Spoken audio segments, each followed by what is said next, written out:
आखिरत लहियल हयवान लौ कानू यअलमून। वक़ाल नबी सल्लल्लाहु अलैहि वसल्लम कुन फिद दुनिया कअन्नका गरीब औ आबिरु सबील। रवाहुल बुखारी। रब्बिश्रह ली सदरी वयस्सिर ली अमरी वहलुल उक़दतम मिन लिसानी यफ़क़हू क़ौली। अल्लाहुम्मा रब्बि ज़िदनी इल्मा। आमीन। काबिल क़द्र अज़ीमुश्शान इजलास आम के सदर मोहतरम फ़ज़ीलतुल शेख जनाब मोइनुल हक़ अल फैज़ी हफ़िज़हुल्लाह व तवल्ला स्टेज पर तशरीफ़ फरमा इलाके के बुआरी जोर के और आसपास के निहायत ही मुअज़्ज़ज़ उलमाए किराम, स्टेज के बाहर सामने बैठे हुए मुअज़्ज़ज़ सामीन हज़रात, इस्लामी बुजुर्गों, नौजवान दोस्तों, प्यारे बच्चों और पर्दा नशीन मेरी माँ और बहनों, अभी आप के सामने शेख मुमताज अल आरफी साहब मस्जिद की तामीर और तौसी के ताल्लुक से आपसे चंदा ले रहे थे और मेरे बाद अभी शेख सैफुल इस्लाम साहब भी उसी काम के लिए आपके बीच में हाजिर होंगे। बीच में मुझे बस थोड़ी देर के लिए लाया गया है क्योंकि मुझे जाना है और कल मेरी ड्यूटी भी है, जिसकी वजह से मैंने उनकी जगह पे अपनी जगह ले ली कि मुझे ये टाइम दे दिया जाए थोड़ी देर के लिए, उसके बाद फिर उनको कुर्सी पर विराजमान कर दिया जाएगा। अल्लाह ताला से दुआ है कहने वाले को, सुनने वाले को, सबको अमल करने की पूरी पूरी तौफीक अता फरमाए। आमीन। मैंने कुरान करीम 21वां पारा से एक आयत करीमा आपके सामने तिलावत की है, उसी की रोशनी में चंद अहम बातें आपके सामने रखूंगा। अल्लाह रब्बुल आलमीन ने इस दुनिया को खेल और तमाशा बताया, इस दुनिया को खेल बताया, तमाशा बताया है और आखिरत की जिंदगी को बाकी रहने वाली जिंदगी और कभी फना न होने वाली जिंदगी बता दिया। और कुरान करीम की आयत करीमा के अंदर ये बात बताई गई है कि वमा हाज़िल हयातुद दुनिया इल्ला लइबुन व लहव, ये दुनिया खेल और तमाशा है। कहीं अल्लाह रब्बुल आलमीन ने इस दुनिया को धोखा करार दिया गया है। वमल हयातुद दुनिया इल्ला मताउल गुरूर, ये दुनिया तो धोखा देने वाली है। और जब इस आयत पर गौर करेंगे तो वाकई हमें ये बात समझ में आ जाएगी कि वाकई ये दुनिया धोखा दे देती है। आपने दुनिया में बहुत कुछ कमाया, बहुत मेहनत की, आपने बंगला बनाया, आपने बैंक बैलेंस जमा किया, आपने बहुत पैसे अपनी जिंदगी में जमा किए, लेकिन अचानक हार्ट अटैक हो गया, आपकी मौत हो गई। ये दुनिया ने आपको धोखा दे दिया। जो पैसा आपने जमा किया वो आपका काम न आया, जो बिल्डिंगें आपने बनाई वो आपके काम न आई, जो प्रॉपर्टी आपने खरीदा वो आपका काम न आया। मेरे भाइयों, इसी वजह से कुरान कहता है वमल हयातुद दुनिया इल्ला मताउल गुरूर, ये दुनिया तो धोखा देने वाली है। इसको हम और आप समझ नहीं पा रहे हैं। इसी वजह से आप देखिए कि जलसा मस्जिद के लिए है, कितने लोग ऐसे होंगे जिनके जेब में पैसा है, बहुत पैसे वाले मस्जिद भी बना सकते थे, लेकिन उसको दुनिया की लालच है और इस दुनिया की फिक्र है, इस दुनिया के लिए वो पैसा जमा कर रहे हैं। उनसे उलमा मांग रहे हैं मस्जिद के लिए पैसा दे दो, क्योंकि अल्लाह के नबी ने कभी फरमाया मन बना लिल्लाहि मस्जिदन बनल्लाहु लहु बैतन फिल जन्नह, जिसने मस्जिद अल्लाह के लिए बनाई अल्लाह ताला उसके लिए जन्नत में घर बनाएगा। अल्लाह के नबी की यह हदीस भी सुनाई जा रही है, लेकिन दुनियादार ऐसे, दुनिया के लालची ऐसे, दुनिया में डूबने वाले आपको लोग ऐसे मिलेंगे जो दुनिया में इतना डूब चुके हैं कि अपने जेब से पैसा नहीं निकल रहा है, मस्जिद के लिए उनके जेब से पैसे तक भी नहीं निकल रहा है। कुछ लोग ऐसे हैं जलसे सुनेंगे, आएंगे, खाएंगे, पिएंगे, चले जाएंगे, उनको लगता है ये सब बेकार की। कुरान कहता है ये दुनिया खेल और तमाशा है और आखिरत की जिंदगी बाकी है। इसको सहाबा ने समझा, इसको अल्लाह के नबी ने सहाबा के जरिए से समझाया। और आपने जब ये बातें बताई, एक मर्तबा सहाबा के साथ अल्लाह के नबी सफर कर रहे हैं, मंजर देखिए, नबी अकरम की नजर एक मरी हुई बकरी पर पड़ी। जब एक मरी हुई बकरी पर अल्लाह के नबी की नजर पड़ती है, सहाबा कराम को रोकते हैं और अल्लाह के नबी मरी हुई बकरी के पास पहुंच जाते हैं और उस मरी हुई बकरी के कान को आपने पकड़ा और पकड़ने के बाद सहाबा से कहा, ओ मेरे सहाबियों बताओ इस मरी हुई बकरी को कौन खरीदेगा? सहाबी कहते हैं अल्लाह के नबी ये तो मर चुकी है, इसको कौन खरीदेगा? फ्री में भी दे तो कोई लेने के लिए तैयार नहीं। सब लोगों को गोश्त बहुत पसंद है, मुर्गा पसंद है, सबको पसंद है, लेकिन अगर मुर्गा मरा हुआ कहेगा ये मुर्गा ले लो, जो 500 रुपए किलो 400 रुपए किलो मिल रहा है, वो अगर कोई कहता हो कि 50 रुपए किलो दे रहा हूं ये मरा हुआ मुर्गा लीजिएगा, पागल हो गए, फ्री में दोगे तब भी नहीं लेंगे। सहाबा ने भी यही कहा, आए अल्लाह के नबी ये तो मर चुकी है, इसको फ्री में भी देंगे फिर भी लेने के लिए तैयार नहीं, ये तो हमारी नजर में बहुत ही ज्यादा हकीर है। अल्लाह के नबी सल्लल्लाहु अलैहि वसल्लम ने सहाबा कराम के दरमियान में आपने फरमाया, ओ मेरे सहाबियों, जिस तरीके से तुम्हारी नजर में, तुम्हारी दृष्टि में, जिस तरह तुम्हारी नजर में ये बकरी बहुत ही ज्यादा हकीर है, तुम इसको खरीदने के लिए तैयार नहीं, फ्री में लेने के लिए तैयार नहीं, ऐसी ही अल्लाह की नजर में ये दुनिया मरी हुई बकरी से भी ज्यादा हकीर है। इस दुनिया के चक्कर में रह करके आखिरत को बर्बाद मत करो। आपने इस अंदाज से लोगों को समझाया कि उनकी जिंदगी में दुनिया आई। अलग अलग सहाबा कराम की जिंदगी पढ़ेंगे, किसी को गवर्नर बनाया, किसी को खलीफा बनाया, किसी को मुसलमानों का अमीर बनाया। उनकी जिंदगी में दुनिया आई लेकिन दुनियादार न बने। हालांकि आपने कभी फरमाया था, आई लोगों मुझे इस बात का डर नहीं है अंतुशरिकू बादी कि मेरे बाद तुम शिरक करने लगोगे, मुझे इस बात का डर नहीं है। मुझे इस बात का डर है कि मैं इस बात से डरता हूँ कि मा खाफु अलैकुम दुनिया, मैं इस बात पर डरता हूँ कि तुम दुनियादार बन जाओगे। अंतनाफसू फीहा, तुम दुनिया के लिए कंपटीशन करने लगोगे, दुनिया के लिए एक दूसरे को कत्ल और मर्डर करने लगोगे, दुनियादार बन जाओगे।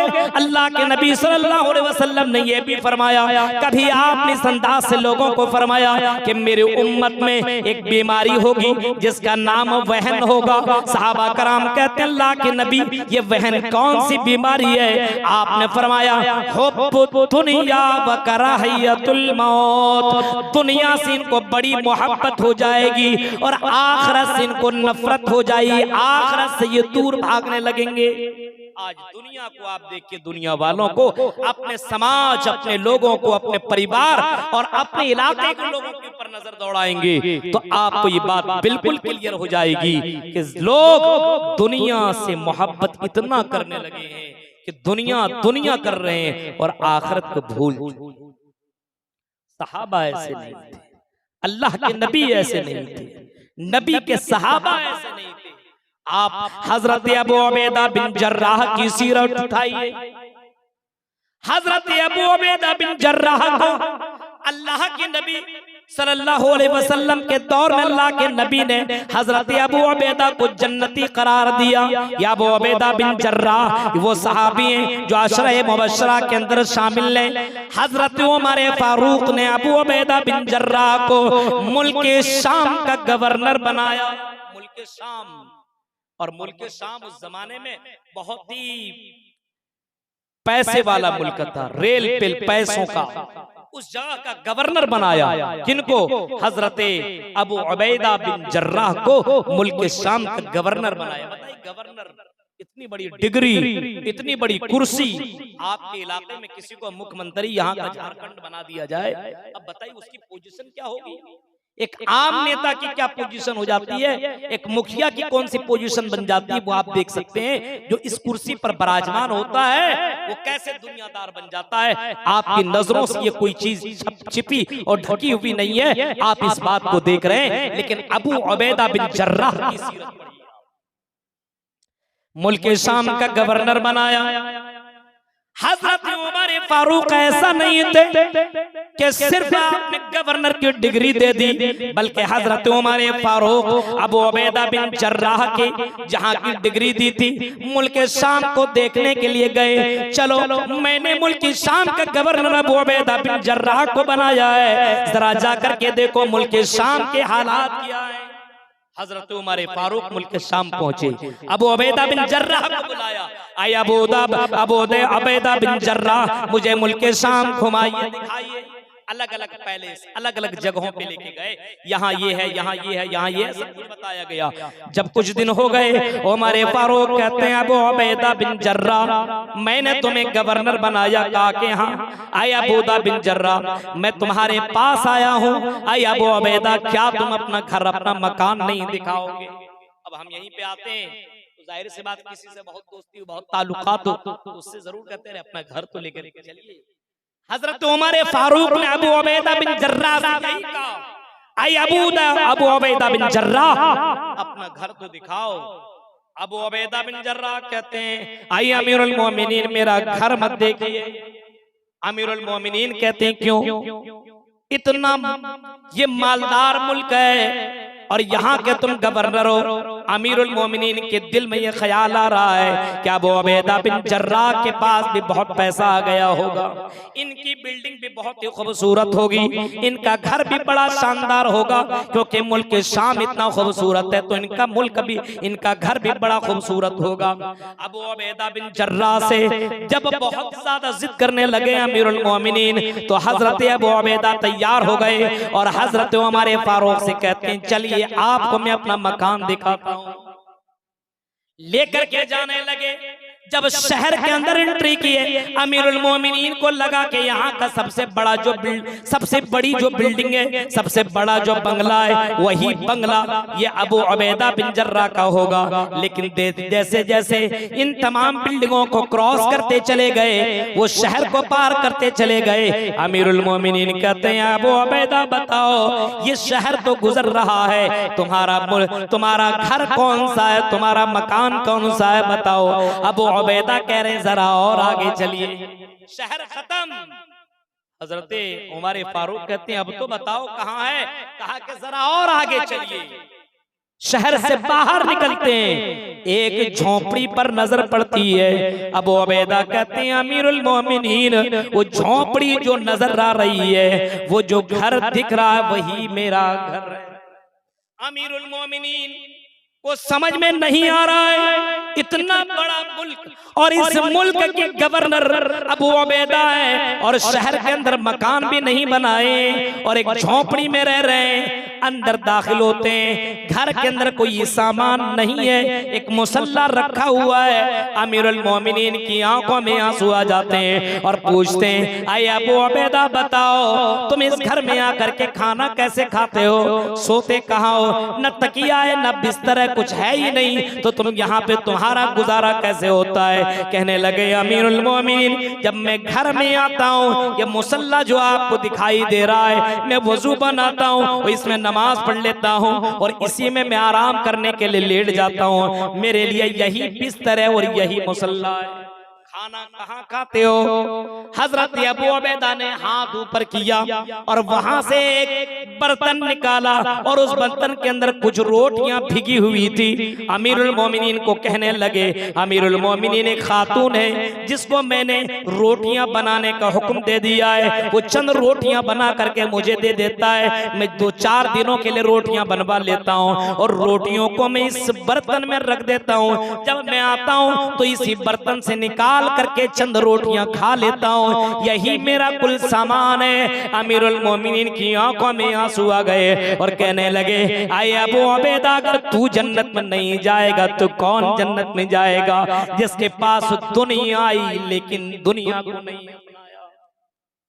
आज देख रहे हैं दुनिया के चक्कर में नौजवानों की हालत को देखिए, बड़ों के हालत को देखिए। अमीर हो तो और अमीर बनना चाह रहा है, गरीब है तो उसको और अमीरी चाहिए। आज दुनियादार बन चुका है। आज दुनिया की हवस और दुनिया की लालच ने लोगों को इतना दीवाना कर दिया है कि इस्लाम का कोई अता पता ही नहीं है। ऐसा लगता है कि मुसलमान ही नहीं है। अल्लाह के नबी सल्लल्लाहु अलैहि वसल्लम ने सही फरमाया था, बदल इस्लाम गरीबन व सयऊदु कमा बदा गरीबा, कि इस्लाम अजनबी बनकर के आया है और फिर इस्लाम दोबारा अजनबी बन जाएगा। क्या मतलब अजनबी, समझ रहे हैं? जब मक्का के अंदर इस्लाम को अल्लाह के नबी ने पेश किया तो मक्का वालों के नजर में इस्लाम अजनबी था। अरे कैसे नबी, कैसे ये आदमी है जो कह रहे हैं कि एक माबूद की इबादत करो, 360 मूर्तियों की इबादत करना बंद करवा रहे हैं, एक माबूद के सामने झुकने की बात कर रहे हैं। ये किस तरीके की बातें कर रहे हैं? ये तो अजीब व गरीब बातें कह रहे हैं। ये तो कह रहे बेटियों को कत्ल मत करो, ये बहुत बड़ा पाप है। ये तो कहते हैं माँ बाप के साथ अच्छा सलूक करो। ये कहते हैं शराब मत पियो। ये कहते हैं ज़िना मत करो। ये कहते हैं किसी पर जुल्म न करो। इनको ये सारी बातें अजीब व गरीब दिखने लगी। इन लोगों ने ताज्जुब किया। इस्लाम को अल्लाह के नबी ने जब मक्का के अंदर पेश किया तो इस्लाम अजनबी समझा गया। लोगों ने ताज्जुब भरी नजरों से इस्लाम को देखा। अल्लाह के नबी सल्लल्लाहु अलैहि वसल्लम ने कभी फरमाया था कि इस्लाम दोबारा अजनबी बन जाएगा, यानी इस्लाम तो होगा लेकिन इस्लाम के जानने वाले और इस्लाम के मानने वाले और इस्लाम को समझने वाले बहुत से कम लोग होंगे। आज इस्लाम मानने वाले हैं लेकिन उससे पूछिए व्हाट इज द इस्लाम, इस्लाम क्या है, नहीं मालूम। क्या मुसलमान भी लोन का कारोबार कर सकता है?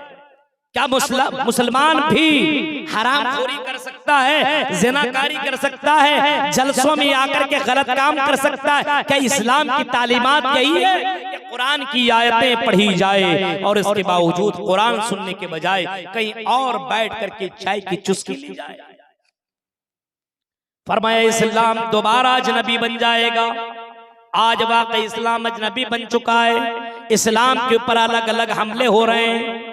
कश्मीर के अंदर अभी जो हमला हुआ, जो धर्म को पूज करके मारा गया, इस्लाम को सोशल मीडिया बदनाम कर रहा है। ये मुसलमान है जो आतंकवाद है और इस्लाम की ये तालीम है। इन सोशल मीडिया वालों को बताओ कि इस्लाम की ये तालीम नहीं है। अरे इस्लाम को तुमने जाना ही क्या है? अल्लाह की कसम वो मुसलमान नहीं है जो लोगों को पूछ पूछ करके मार रहा है। इस्लाम तो कहता है अगर कोई किसी को बगैर किसी जुर्म के मारता हो और अगर किसी एक इंसान को मार रहा हो, कत्ल कर रहा हो, हत्या कर रहा हो, मार रहा हो, चाहे वो मुस्लिम हो, चाहे वो हिंदू हो, चाहे वो ईसाई हो, चाहे वो क्रिश्चियन हो, किसी भी मजहब का मानने वाला हो, अगर कोई किसी को मार देता हो तो इस्लाम कहता है कतलन नास जमिया, पूरी इंसानियत को वो मार रहा है, एक इंसान को वो कत्ल नहीं कर रहा है। वो मारने वाला मुसलमान नहीं हो सकता है, वो सिर्फ लेबल लगाया है, नाम अब्दुल्ला,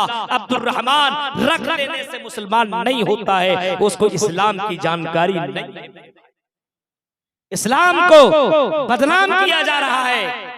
मैं डंके के चोट पर बोल रहा हूँ, जिन लोगों ने ये काम किया है अल्लाह की कसम वो गलत है, वो मुसलमान नहीं हो सकता है। वो जहाँ पे पढ़ाओ उन्होंने वो तालीम हासिल नहीं की है। इस्लाम तो बचाने का वमन हया फकअन्नमा हयन्नास जमिया। इस्लाम को तो लोगों ने जाना ही नहीं है, अजनबी समझ रहा है। इस्लाम को लोगों के बीच में आम करिए।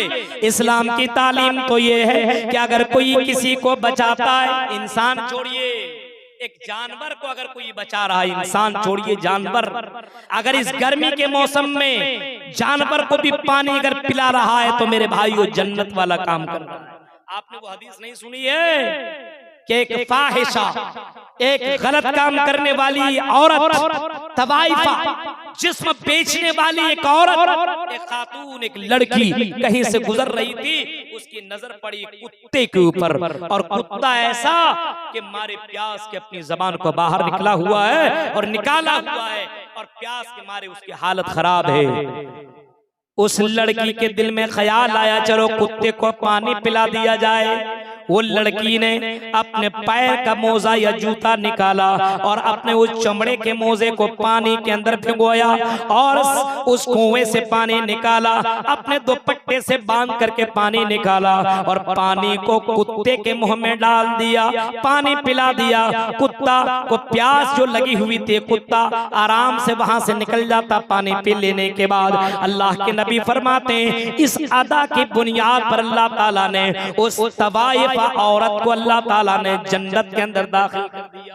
एक कुत्ते की जान बचाने की वजह से अल्लाह के नबी जन्नत की बशारत सुना रहे हैं। यहाँ एक इंसान को मारने वाला जन्नत में चला जाएगा, ये कैसे हो सकता है? अभी कश्मीर में हमला हुआ नहीं है, अब मुसलमानों के पर तरह तरह की बातें। मेरे भाइयों, यहाँ तक कि अल्लाह के नबी ने ये भी फरमाया अगर कोई आदमी किसी जानवर को कत्ल कर देता है, मार देता है, सताता है, तो अल्लाह के नबी फरमाते वो जहन्नमी है। उस औरत का भी वाकया आपने सुना होगा कि एक औरत ने एक बिल्ली को बांध दिया, परेशान करने वाली बिल्ली को बांध दिया, और ऐसा बांधा कि न खाना न पानी कुछ नहीं, बांधे रखा, यहाँ तक कि बिल्ली प्यास और भूख के मारे वो बिल्ली मर जाती है। इमाम कायनात फरमाते हैं दखल अन्नार, वो औरत इस करतूत की बुनियाद पर जहन्नम के अंदर चली जाती है। अब तसव्वुर कीजिए, एक जानवर को मार देने की वजह से एक औरत जहन्नम के अंदर जा रही है। इंसान नहीं है, एक जानवर है, और उसके ऊपर जुल्म किया जिसकी बुनियाद पर अल्लाह ने उसको जहन्नम के अंदर दाखिल कर दिया। अब एक इंसान को मार रहा और जन्नत, ये कैसे हो सकता है? इस्लाम को अजनबी लोगों ने, इस्लाम की तालीमात को आम करिए। आज मुसलमानों ने इस्लाम को बदनाम किया है। आज एक मुसलमान है शराब पी रहा है, मस्त मौला है। आज मुसलमान है लड़कियों को भगा रहा है।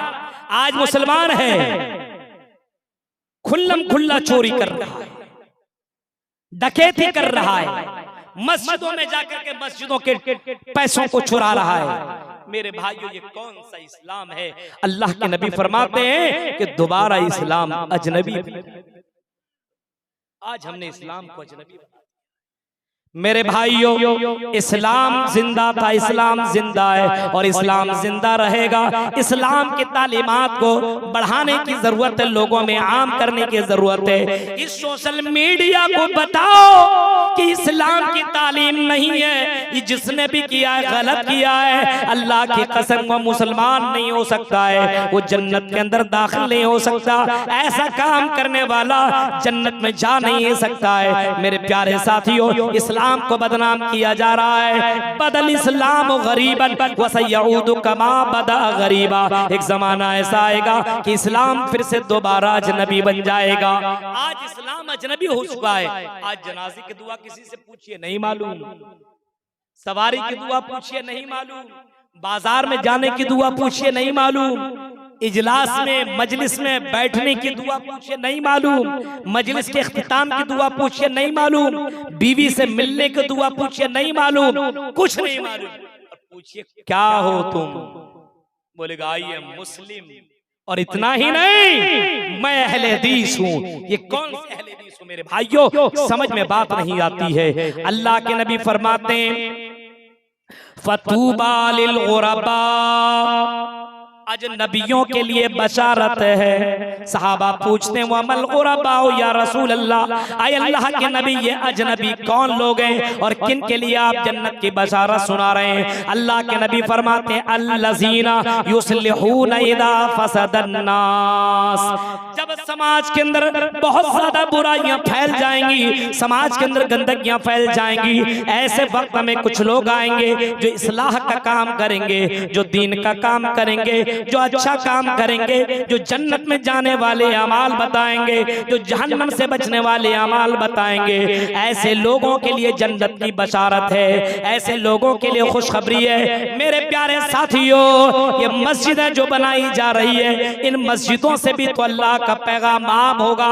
इस वजह से मस्जिद को जिंदा रखो, मस्जिद को आबाद करो। ऐ मुसलमानों, दुनिया के अंदर आए हो तो दुनियादार मत बनो। दुनिया के अंदर जो तुम्हारा हिस्सा उसको जरूर लो, लेकिन दुनिया के अंदर इतना डूब मत जाओ कि मरने के बाद की जिंदगी को भूल जाओ। और दुनियादार इतना मत बन जाओ कि अल्लाह ही को भूल जाओ, अल्लाह की इबादत ही को भूल जाओ, अल्लाह की बंदगी करना भूल जाओ।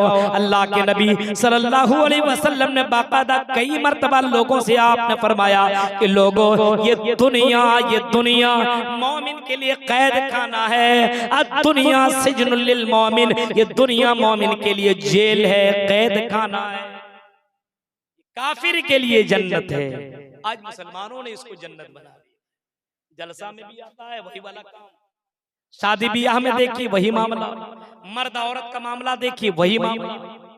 दुनियादार आज शादी ब्याह में भी सिर्फ दुनिया, जहां से दौलत मिल रही वही शादी करेंगे। आज लड़कियां भी इसी दौलत के चक्कर में गिरफ्तार हैं। गरीब आदमी की यहाँ शादी नहीं करेगी, क्यों? अरे ये क्या खिलाएगा पिलाएगा। अल्लाह के नबी ने अपनी बेटी किसको दी? नबी के पास रिश्ता आया बड़े बड़े अमीरों का, यहाँ तक के बादशाहों की तरफ से मोहम्मदुर रसूलुल्लाह के पास निकाह का पैगाम आया। अल्लाह के नबी, अपनी बेटी का निकाह हमसे कर दीजिए। अल्लाह के नबी ने अपनी बेटी का निकाह किनसे किया? एक दीनदार हजरत अली के साथ आपने निकाह किया, जिनके पास घर भी नहीं, मकान भी नहीं, रहने के लिए कोई जगह नहीं है। अल्लाह के नबी ने एक दीनदार शख्स को अल्लाह के नबी अपनी बेटी दे रहे हैं। आज जिम्मेदारों की जरूरत है कि अपने बेटियां दीनदार लोगों को दो, समाज के अंदर दीनदारी पैदा करो। ये दुनिया की दौलत के चक्कर में जो तुम दौड़ रहे हो, भाग रहे हो और अल्लाह को भूल रहे हो, अल्लाह कह रहा है वमा हाज़िल हयातुद दुनिया इल्ला लइबुन व लहब। आई लोगों, ये दुनिया तो खेल तमाशा है। व इन्नद दारल आखिरत लहियल हयवान, और आखिरत की जिंदगी हमेशा रहने वाली है। लौ कानू यालमून, काश के लोग इस बात को जान जाएं। इसी वजह से अल्लाह के नबी सल्लल्लाहु अलैहि वसल्लम ने एक सहाबी जिनका नाम हजरत अब्दुल्लाह इब्न उमर है, उनके कंधे पे आपने हाथ रखा और हाथ रखने के बाद आपने बड़े प्यार से आपने समझाया, कुन फि दुनिया का अन्नका गरीब। आए अब्दुल्लाह इब्न उमर, दुनिया के अंदर रहो तो तुम अजनबी बन करके रहो, और आबिरू सबील, या फिर मुसाफिर बन करके जिंदगी काटो। अजनबी या फिर मुसाफिर, ऐसी जिंदगी काटो गोया कि तुम मुसाफिर हो। ऐसा नहीं लगना चाहिए कि दोबारा तुम्हें मरना ही नहीं। आए हो तो हमेशा यही रहोगे। आज देखिए बिल्डिंग पे बिल्डिंग बनाई जा रही है, गाड़ियों पे गाड़ियां, बैंक बैलेंस से बैलेंस, सब कुछ जमा किया जा रहा है, लेकिन आखिरत की तैयारी नहीं हो।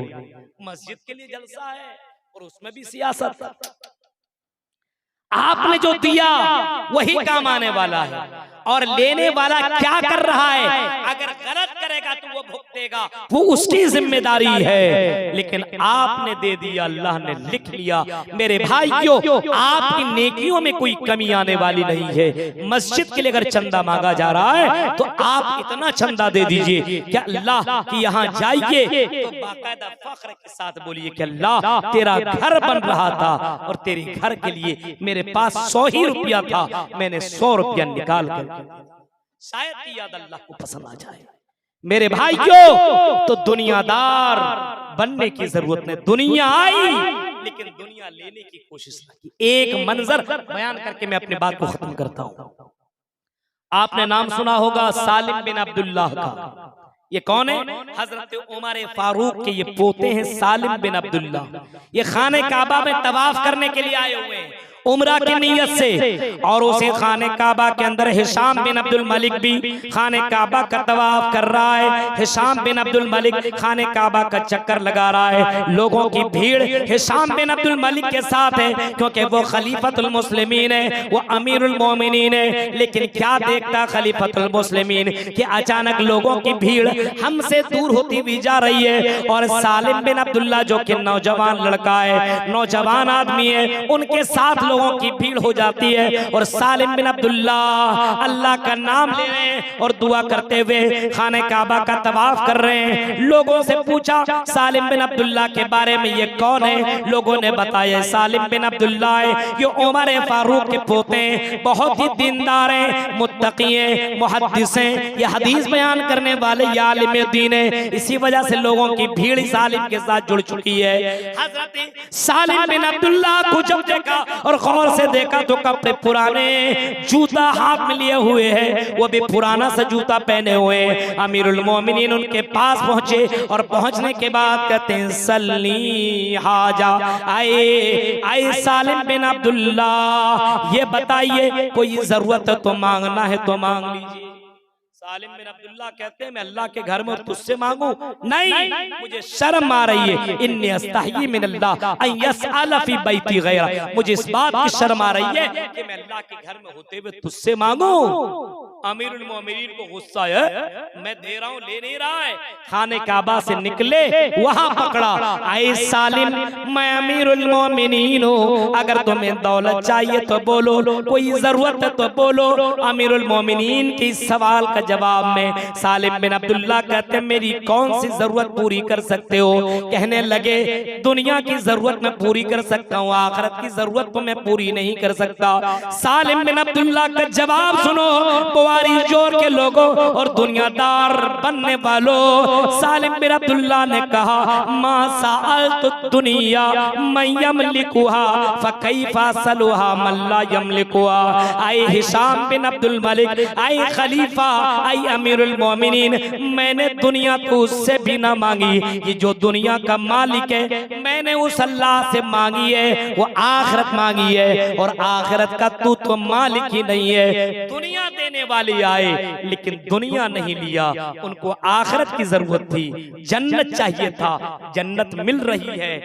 अल्लाह के लिए खर्च करो और जन्नत को अपनाओ। मेरे भाइयों, ये चंद अहम पैगामात थे जो मैंने आपके सामने मुख्तसरन आधे घंटे में मैंने रखा। मुझे निकलना भी है और अभी आपके सामने खिताब करने के लिए आ भी रहे हैं, मुझे पर्ची मिल चुकी है, लिहाजा मैं अपनी बात को इन्हीं बातों पर खत्म करता हूँ और मैं यही अपील करूंगा, दुनिया की इन चमक दमक में डूब करके अपनी आखिरत, अपनी कब्र, अपनी आने वाली जिंदगी को बर्बाद मत करिए। मर जाइएगा, कब्र में कोई रोने धोने वाला या आपके कब्रिस्तान में कोई पहुंचने वाला नहीं जाएगा। मेरे भाइयों, इसी दुनिया में अपनी आने वाली जिंदगी की तैयारी कर लीजिए। इस दुनिया की हकीकत को समझिए, ये दुनिया फानी है, धोखा देने वाली है। ये दुनिया की चमक दमक में सहाबा कराम भी नहीं पढ़े, अल्लाह के नबी भी नहीं पढ़े। सीरत को आप पढ़िए, आपको पता चलेगा कि लोगों ने किस तरीके से दुनिया से अपने आप को बचाने की कोशिश की। हम दुनिया में डूबते चले जा रहे हैं, दुनिया में मत डूबिए। दुनिया में जो आपका हिस्सा है उसको आप लीजिए और आखिरत की तैयारी करने की कोशिश कीजिए। रब्बुल आलमीन से दुआ है कि बारिल्लाह जिस मकसद के तहत इस जलसा को मुनाकिद किया गया है, इलाहुल आलमीन इस जलसा को अल्लाह कामयाबी अता फरमाए और मस्जिद के काम में हम तमाम लोगों को बढ़ चढ़ करके हिस्सा लेने के अल्लाह तौफीक अता फरमा। जिन लोगों ने चंदा दिया अल्लाह उनके चंदा को कबूल अता फरमाए, उनके ताउन को कबूल अता फरमाए। दीन और दुनिया के अंदर अल्लाह बरकत अता फरमाए और इसके बदला जन्नतुल फिरदौस अता फरमाए।